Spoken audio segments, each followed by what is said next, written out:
Well, welcome to Substack Live. I'm Dean Obidala, and joining me today is Qasim Rashid, who so many of you know. He's a tireless human rights activist and an attorney. He's got a great Substack, which you should subscribe to. Let's address this with Qasim Rashid, my brother. Qasim, nice to see you, brother. How's everything going? It's going well, Dean. I'm managing. That's the best way I can put it. I'm managing given everything that's happening. I'm hopeful you're the same. Look, it is challenging times. I think everyone Yeah. listening, watching, who listens to my show on SiriusXM or reads the stuff on Substack, we know we're navigating through different times.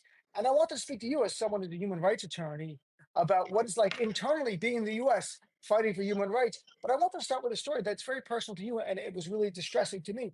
First of all, your dad passed away recently. And I'm sorry, I said your condolences on that. But this story arises from that. You went to the cemetery with your children and somebody rides up on a motorcycle and knocks on your window and starts spewing anti-Arab, like you're not even Arab, but anti-brown Yeah.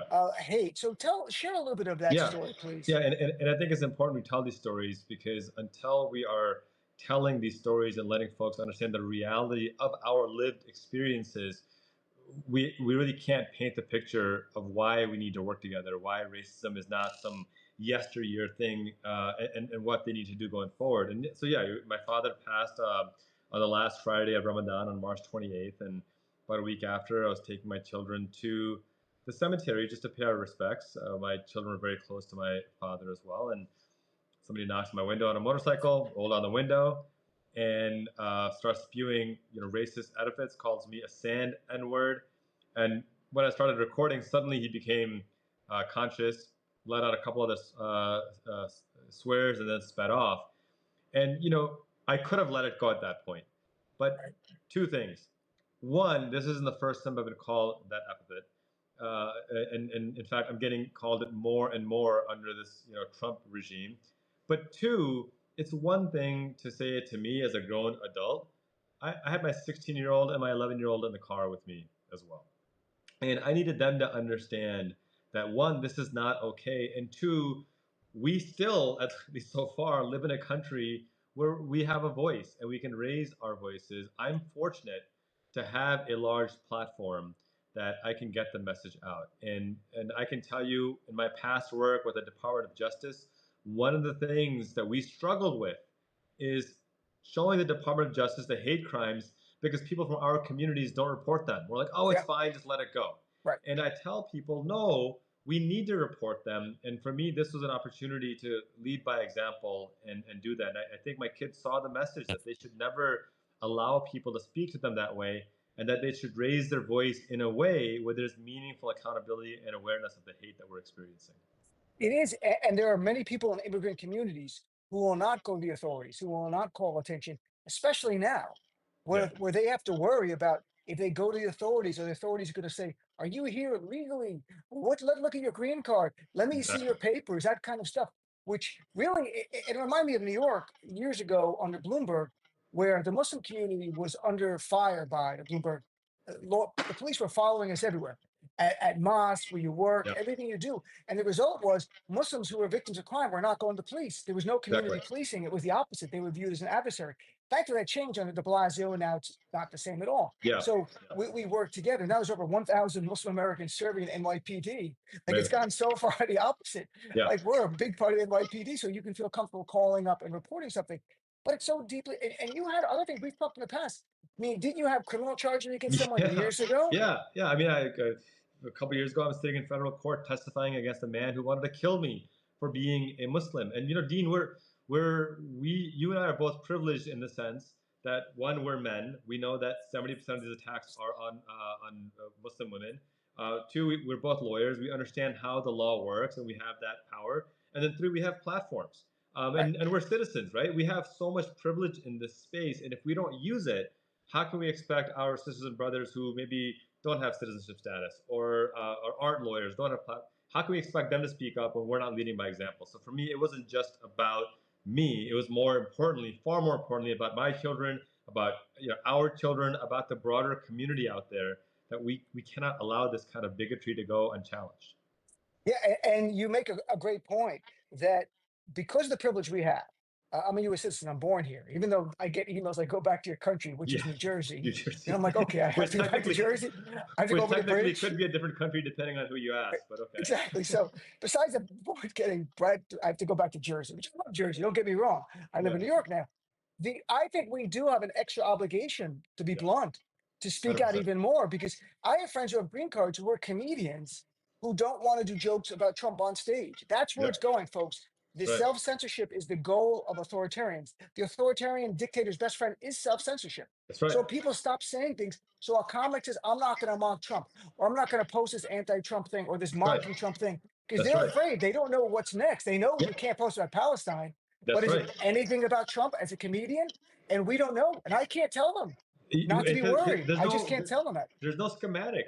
Dean, Right. I've got people emailing me and saying, "Hey, I love your content. I've been a subscriber since day one, a paying subscriber, but I'm gonna have to cancel because I can't. I travel through customs a lot. I can't have them go through my phone and see your post calling out Trump's fascism, calling out the genocide in Palestine by Netanyahu. Like it's just too risky for me. I mean, that's the Right. level of self censorship that's being imposed right now. We need to be aware of it. I agree. And some of my friends are like, well, if I go overseas, I'm going to bring a burner phone because I don't want them to go through my phone. I'm like, I'm not. I will tell ICE or Border Patrol, what do you want to know about Trump? Let me explain to you. He's a 34-time convicted felon who was charged with 31 counts of espionage, who was convicted of 4 felonies for attempting a coup, inciting a terrorist attack on our capital, who should be in a prison cell right now. I have no problem saying that. I will capture on video. Arrest me, make me a hero. I mean, Yeah, come on, like that's the thing. Like, so I'm using it. I got my privilege to actually. I'm weaponizing it. I'm you like, have to. do this, Border Patrol. And then I haven't heard of it except for the one lawyer who was Arab American who was representing some of the Palestinian protester in the states being held. But that brings us to something else. Abrego Garcia. Again, you're do a lot of legal work, human rights. We're watching the Garcia case. I have to applaud the Democrats here for staying on message. Yeah, And Senator Van Hollen said it very clearly on brilliant. Sunday. This is not about a man. This is about a man's due process rights. That That's was right. so succinct. It was like almost like Republicans. I'm like, oh my God, Democrats. And they're all Maxwell Frost was staying on message. It's the idea of due process. Mr. Garcia is a human being. He's entitled to due process under our system. If you could take it away from him, you could take it from anyone. Anyone Yeah. watching, listening, reading the articles, they could take yours. And understand that's not a joke. We are living under a fascist regime right now. So I wanted to get your take on it and your concerns. I want to go back to something you said earlier about how comedians aren't making jokes because they're afraid of what's going to happen. There's that dystopian movie V for Vendetta where that's Yes. exactly kind of the plot of the movie, right? A comedian makes a joke and he gets disappeared. And, anyone who says, well, that's not going to happen right now, it's already happening. Yeah. It's already happening. The Fifth Amendment doesn't say that due process is for every citizen. It doesn't say it's for every documented resident. It says it's for every person. And there's two really important takeaways from that. One, and the Supreme Court has ruled on this repeatedly, that any being, any human being within the borders of the United States has, or under the domain of the U.S., has due process of law. And so the fact that they're denying these individuals due process of law can only mean one of two things. One, it means that they're viewed as subhuman. And we know what happens when you start to dehumanize a community. We've seen it happen in Holocaust Germany before. We've seen it happen with the Rohingya. We're seeing it happen with the Uyghurs. We've seen it happen with the Srebrenica genocide. I mean, none of this is new. That's the one meaning. The second meaning, and this is to me just as dangerous, is that the Trump regime has decided that the constitutional is optional. It's a cafeteria. It's a cafeteria constitution. And if it's a cafeteria constitution, then we are all on the menu. And that's the fundamental problem because where do you draw the line? There isn't one. It's whatever the regime wants.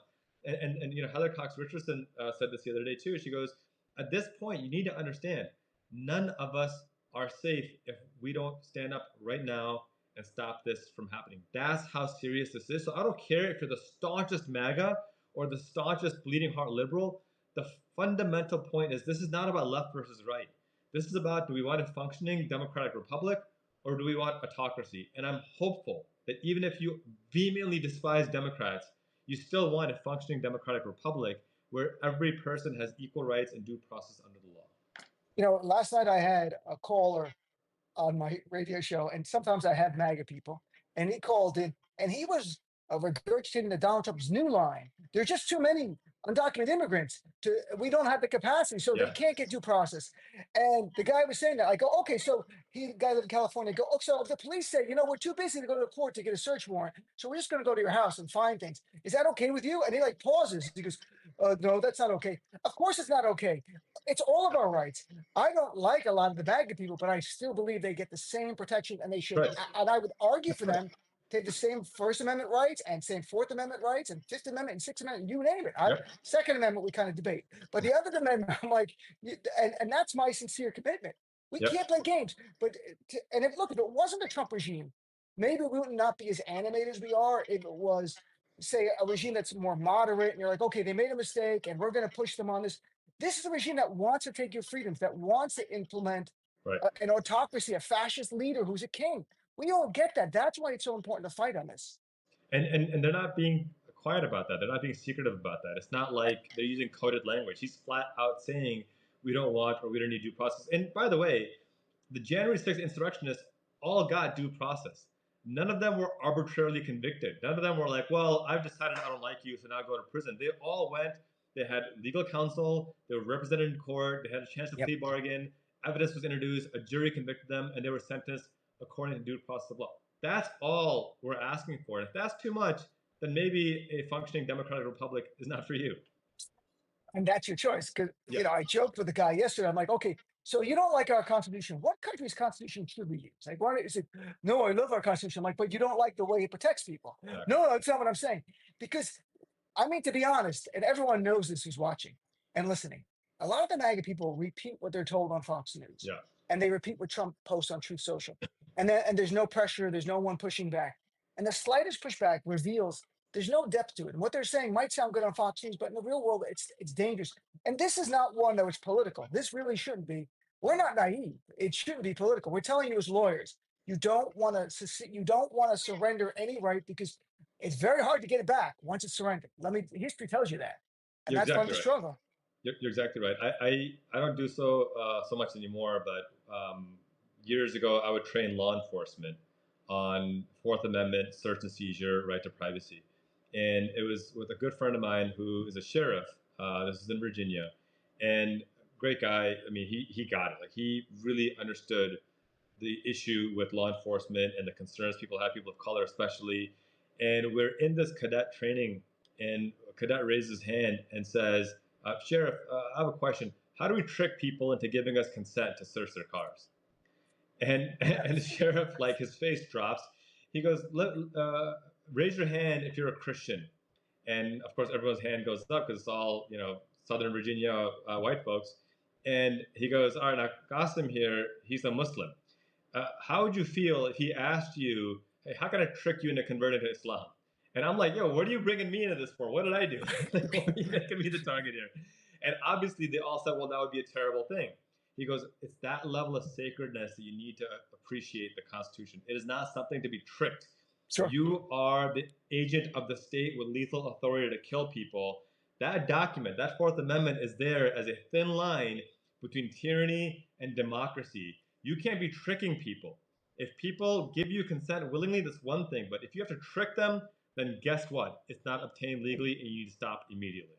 I agree. And then did you tell the class, repeat after me, there's only one God, but Yes, Allah. ashhadu And Allah ilaha.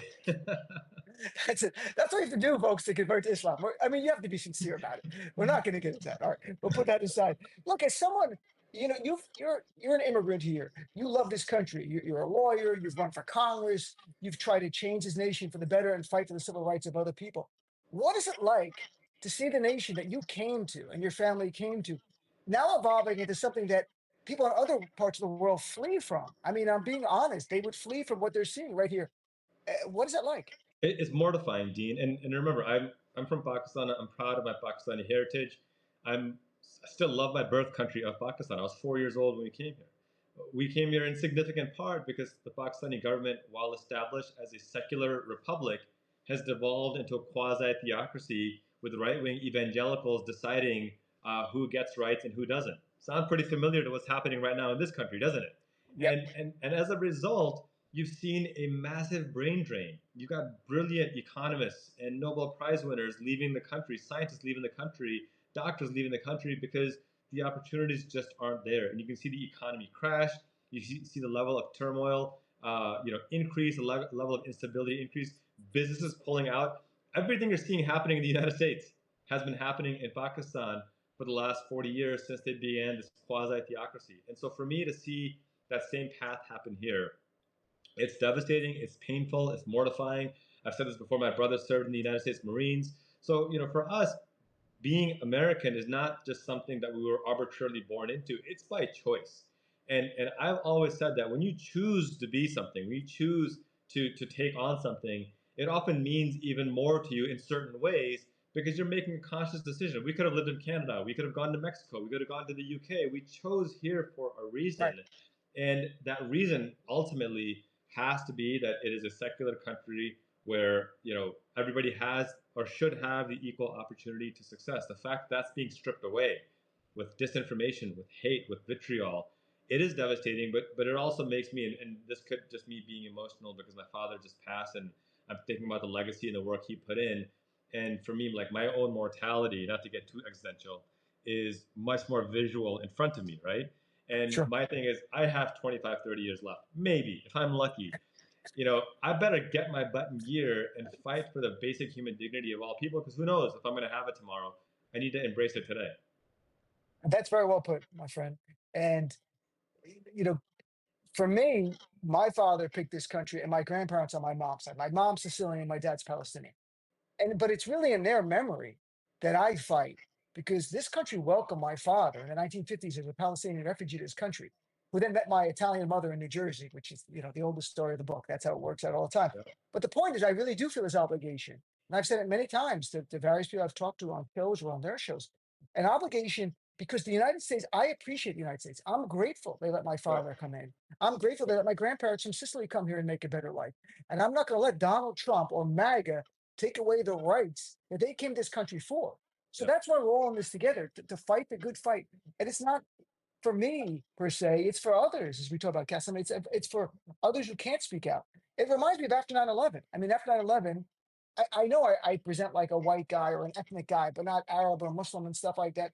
And I realized a short time on that I had an opportunity to talk to people and explain what it really means to be an Arab or a Muslim. yeah, And there was no accent that was sometimes an impediment, or there was no foreignness to me that sometimes people see people in other countries, they don't feel that connection. And I used to get comments all the time like, "You're Arab, but you look so normal." That was one I used to get a lot. I'm like, "Thank you. I don't exactly what normal means white. We know what that means, yeah, of course. And Brian Kilmeade's in the news today for some other stuff. I was on Brian Kilmeade's Fox News show, and this is a completely true story. I was on Brian Kilmeade's Fox News show about 2 years after 9/11, and he said, "You're Arab and Muslim." He goes, "I swear to God, on live video, he goes, 'You're Arab and Muslim. How many terrorists do you think there are?'" I'm like, Wow. 80, 83? I mean, I have no idea. But he really said that. And he didn't say it from a malicious point of view. He No. said it like I might have been the first Muslim he talked to. So Yeah, he's like, probably. maybe I know. Like, I maybe, well, we have the meetings, and, I'm not sure where we are right now. It looks around 85 to 90. But it was weird. But also at the same time, we both know, Cassim, for what we've been through, there's a line between someone being malicious and someone asking questions. And someone asking questions, even if they seem in a way a little bigoted, you can tell their intention. And if it's good, Right. you got to have this conversation. When they're bigots, when it's accusations, then you fight back. I mean, that's Yeah, my line. What about I you? I agree. I've got a term I use called collateral education, where if someone is being bigoted towards me, even if they're not being bigoted but asking a question that maybe isn't the most appropriate or sincere way, I always default on the side of, you know what, let's give them the benefit of the doubt, knowing full well this person may not even care what my answer is, but there are folks watching and there are folks observing, looking to understand, who may be too afraid, maybe don't know how to ask that question in the first place, and I want to provide an answer to folks. And this is one beef I have with some folks on the left is, look, sometimes you just gotta let people ask the dumb question and disarm them with kindness, right? What's that Hmm. Smashing Pumpkin song, right? Disarm you with a smile. Like sometimes you gotta do that, and it's not always fun. It can be frustrating. It can be even humiliating at times. But I have found that the net positive of that has been far greater. A couple years ago, some Islamophobe told me to leave this country. We don't need your Sharia ilk here. And I responded by donating to his GoFundMe and asking my followers to donate to his medical GoFundMe. We raised like 25,000, paid off his GoFundMe completely. It was fantastic. Wow. And I can't tell you, Dean, I probably conservatively, between DMs and emails and tweets, got more than 10,000 responses from people. The vast majority saying, I've never met a Muslim. I don't know anything about Islam, but if this is what Islam is, then yeah, I'm a fan. And to me, you can't buy that kind of publicity. You can't buy that kind of branding. That only happens by doing your best, lead by example. And I firmly believe in the positivity, the I'm an optimist on people, and I feel like if you do that enough times, you build enough goodwill where it becomes, in a positive way, infectious and it spreads that way. It's it's a beautiful sentiment, and I do believe in giving people grace and Yes. that understanding, and that there are people who want to change. I'm not look. I'm half Sicilian. You gotta earn trust with me, okay? I Right. gotta be honest with you. So, like, if you told me, "Oh, I used to be bad. I said bad things about this group or that group. I changed." You gotta earn that. You gotta show me through actions, right? But if they do start showing, I am so happy to encourage them more. We can't close people off like they made one mistake and they said one racist thing. Right. If they can earn it sincerely and through words and action, action's vitally important. We have to be there because if not, then they're isolated forever on the far right, and we don't want Right. that. We That's right. want them back in mainstream society. So, last couple of things I want to touch on with you, my friend. You were at a rally Saturday, Yeah. and share. You wrote a great article about it.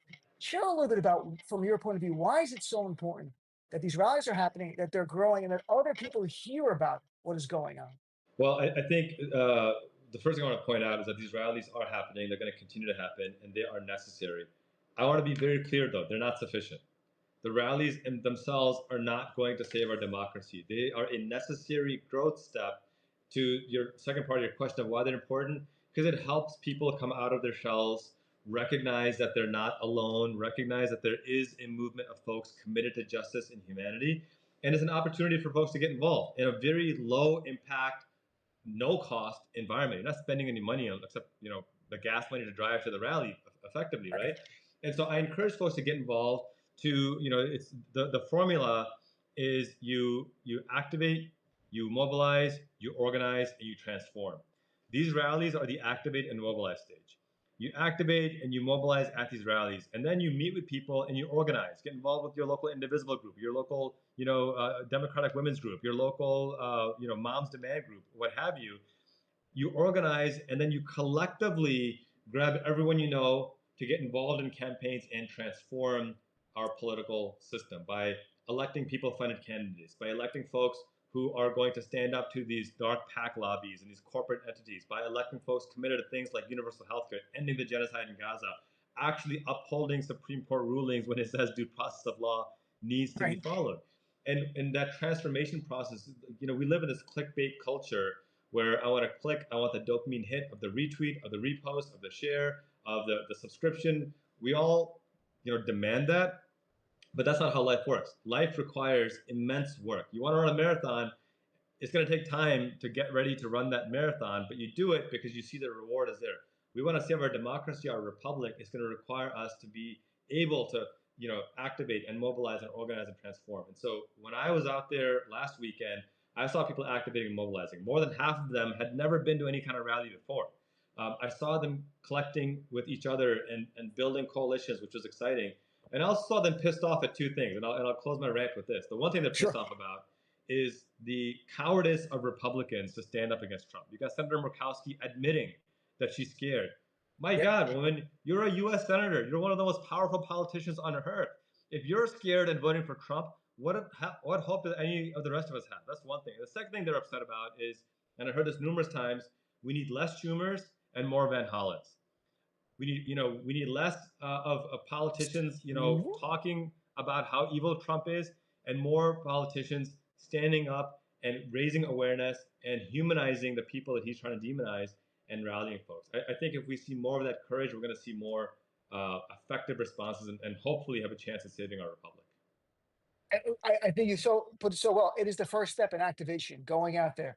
Then it's building coalitions, and then it's. I think for everyone who's a Democrat, we get it. It's about electing people who are going to be fighters, Yeah. and there are different people for different times. Yep. And right now, you need the fighters. Jasmine Crockett, AOC, Bernie, to Van Hollen's great Jamie Raskin. There's Yep. there's a bunch of fighters, but it's the reality is. Think about it, everyone listening and watching. Think about it. The fighters are the exception to the Democratic Party. Unfortunately. That's why we all name the same ones over and over.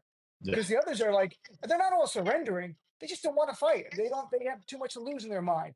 Yeah. We have too much to lose. So, well, Kasim, thank you, my friend, for joining. Again, Kasim's Substack is a great one. Let's address this with Qasim Rashid. I get it all the time. I read it. I learn a lot from it. Yeah. And thanks for joining today, my friend. I look forward to chatting with you in the future. Thanks, brother. Thanks for having me.